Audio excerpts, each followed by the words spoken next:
Oğlan ölməyərdi, məsələ təranə ölərdi. Allah belə qızın bəlasını versin. Biz çox vaxt öyrəşmişik ki, baxdığımız hər kontentə qarşı bir fikir yürüdək və kimin haqlı, kimin haqsız olduğu ilə bağlı öz fikirlərimizi insanlara çatdıraq.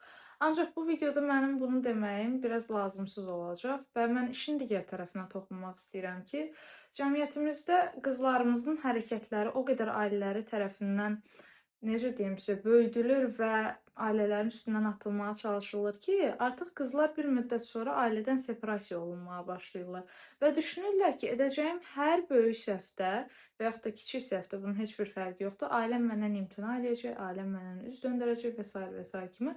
Ancaq oğlanlarımızda isə tam əksinə olur. Onların səhvləri ailələri tərəfindən o qədər qəbul edilir və sevəcən bir şəkildə qarşılanır ki, eybi yox, oğlan uşağı da eləyər və s. kimi sözlərlə artıq onların da beyinlərini o formaya gətirirlər ki, onlar gələcəkdə öz ailələrinə qarşı, dostlarına qarşı, hər kimə qarşı olur olsun, səhv eləyəndə eybi yox, oğlanam, eləyərəm və s. və s. kimi sözlər deyərək artıq öz səhvlərinə bir nöqtədə bəraət qazandırmağa başlayırlar.